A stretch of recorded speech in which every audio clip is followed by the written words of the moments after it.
안녕하세요. 새날을 허락하신 하나님을 찬양합니다. 다 같이 우리 기도하겠습니다. 은혜로우시고 자비하신 아버지 하나님, 지난밤에도 하나님의 양날개 밑에 우리의 잠자는 영혼을 고이 품어주시고 새날 새아침 새 생명을 다시금 공급하여 주심으로 말미암아 하루를 또 살아갈 수 있도록 은혜 베풀어 주시오니 감사합니다. 오늘의 삶의 모든 여정을 주님께 맡깁니다. 보호해 주시고 인도하여 주시고 지켜주시오. 하나님의 영광이 우리의 삶을 통해서 발현되어 갈 수 있도록 하나님 역사하여 주옵소서. 예수님 이름으로 기도하옵나이다. 아멘. 이 시간 우리에게 주신 하나님 말씀은 잠언서 10장 1절로 9절까지 제가 읽어드리겠습니다. 1절입니다. 솔로몬의 잠언이라. 지혜로운 아들은 아비를 기쁘게 하거니와 미련한 아들은 어미의 근심이니라. 불의의 재물은 무익하여도 공의는 죽음에서 건지느니라. 여호와께서 의인의 영혼은 줄이지 않게 하시나 악인의 소욕은 물리치시느니라. 손을 게으르게 놀리는 자는 가난하게 되고 손이 부지런한 자는 부하게 되느니라. 여름에 거두는 자는 지혜로운 아들이나 추수할 때에 자는 자는 부끄러움을 끼치는 아들이니라. 의인의 머리에는 복이 임하나 악인의 입은 독을 머금었느니라. 의인을 기념할 때에는 칭찬하거니와 악인의 이름을 썩게 되느니라. 마음이 지혜로운 자는 계명을 받거니와 입이 미련한 자는 멸망하리라. 바른 길로 행하는 자는 걸음이 평안하려니와 굽은 길로 행하는 자는 드러나니라. 아멘. 방금 읽어드린 이 말씀을 통해서 의인과 악인의 근본적인 차이점이라는 주제로 하나님의 말씀을 강론할 때 여러분 모두에게 크신 은혜의 시간이 되어지고 지혜로 충만케 되어지기를 주님의 이름으로 기도드립니다.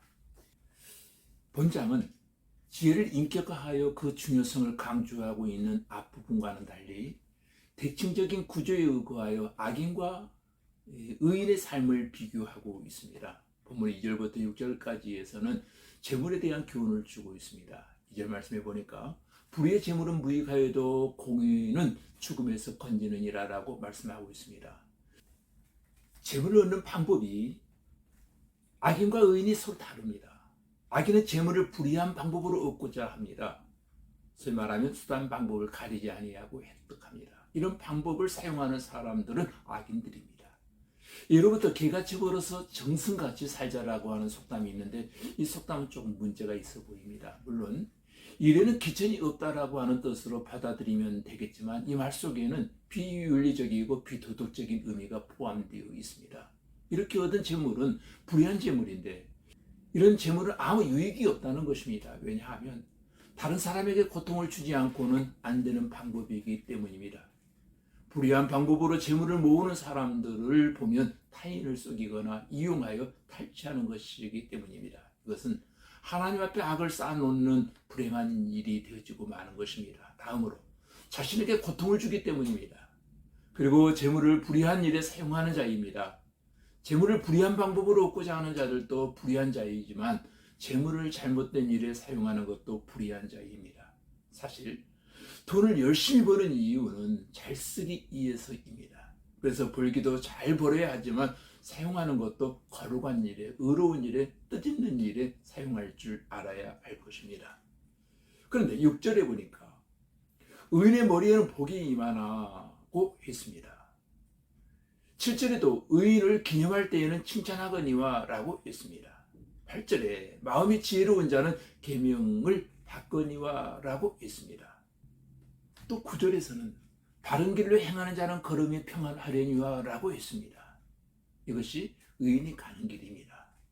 의인이 가는 길은 하나님의 축복이 임하게 되어져 있습니다. 물론 이것은 평탄한 길만 이야기하는 것은 전혀 아닙니다. 물질의 풍성함만 이야기하는 것도 아닙니다. 오히려 그 길이 평탄치 아니할 수도 있습니다. 오히려 고난의 길일 수 있다는 것입니다. 오히려 핍박이 있을 수도 있습니다. 그럼에도 불구하고 그 길은 축복의 길입니다.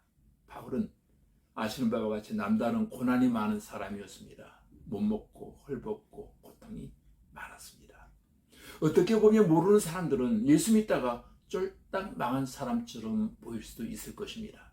물론 그가 예수 믿지 않고 세상 법대로, 세상 습관대로 살았더라면 그런 고생은 하지 않아도 되었을 것입니다. 그러나 바울 본인은 참으로 행복한 사람이었습니다. 안락하고 좋은 아파트에 살면서도 불평하고 원망하는데 감옥에서도 그는 기뻐하고 즐거워한 사람은 아마도 바울밖에는 없을 것입니다. 의인에게 주시는 하나님의 축복을 받은 사람입니다. 그러나 결국 악인은 패망한다고 말씀하고 있습니다. 하나님께서 침묵하시는 것 같으나 여전히 살아계셔서 일하고 계시며 이 땅의 사람들의 행실을 일일이 감찰하신다는 사실을 우리 잊지 마시기를 바랍니다. 오늘 성경을 보면 의인의 입과 악인의 입이 다르다고 하는 것을 우리는 보게 되어집니다. 11절에 보니까 의인의 입은 생명의 샘이라도 악인의 입은 독을 머금었느니라 라고 말했습니다. 의인의 입술과 악인의 입술이 다르다는 거예요. 의인의 입은 생명의 샘이라고 있습니다. 생명의 샘이기 때문에 자기를 살리고 다른 사람의 생명을 살리게 되어져 있습니다. 그런데 악인의 말은 독을 머금고 있기 때문에 다른 사람의 생명을 해칩니다. 그래서 말이 중요합니다. 우리 예수 믿는 사람들도 착하게 바로 살지만 불교인들도 착하게 바르게 사는 사람들이 많습니다. 유교인들도 그렇습니다. 우리가 입을 다물고 무조건 착하게 산다고 전도가 되는 것은 아닙니다. 우리가 입을 다물고 있으면 아무도 예수를 믿을 수 없습니다. 하나님께서 인간을 구원하시기 위해 한 길을 만드셨는데 그 길은 착하게 사는 것도 아니고 지식을 많이 가져서 되는 것도 아니고 오직 예수 그리스도를 믿음으로 가능합니다. 이 소식을 우리의 생명의 샘인 입술을 통하여 말하여지기까지는 아무도 알 수 없다는 것입니다. 전하는 이가 없는데 어떻게 믿을 수가 있겠습니까? 그래서 복음은 전하여질 때 모든 믿는 자들에게 구원을 주시는 하나님의 능력이 나타나게 되는 것입니다. 13절에는 명철한 자의 입술에는 지혜가 있어도 했는데 이 지혜는 사람의 지혜가 아니라 사람을 구원하는 지혜를 말하고 있는 것입니다. 의인은 입술을 가지고 교회를 세우고 형제를 세우는 일에 사용하는 사람입니다. 그러나 악인의 입술은 악을 도모합니다. 결국 모든 축복은 이로부터 옵니다. 22절에 보니까 하나님께서 복을 주신다라고 있습니다. 복을 주시되 넉넉하게 주신다라고 있습니다.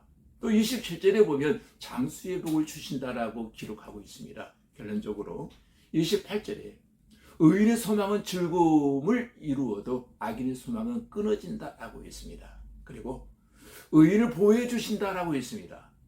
여러분, 복을 주시고 장수하게 하시고 생명과 인생을 보호해 주시는 하나님의 축복을 하나님을 경외하는 의인으로 누리며 살기를 주님의 이름으로 축복합니다. 다 같이 우리 기도드리겠습니다. 하나님 아버지, 하나님을 경외하는 의인으로 평강과 장수와 보호하시는 복을 받게 하시고 바른 길로 걸어감으로 그 걸음이 평안하게 하시고 악한 말을 하여 독을 먹는 일이 없게 하시고 우리 성도들의 입술이 생명샘이 되게 하시고 많은 사람을 살리는 입술들이 되게 하여 주시옵소서.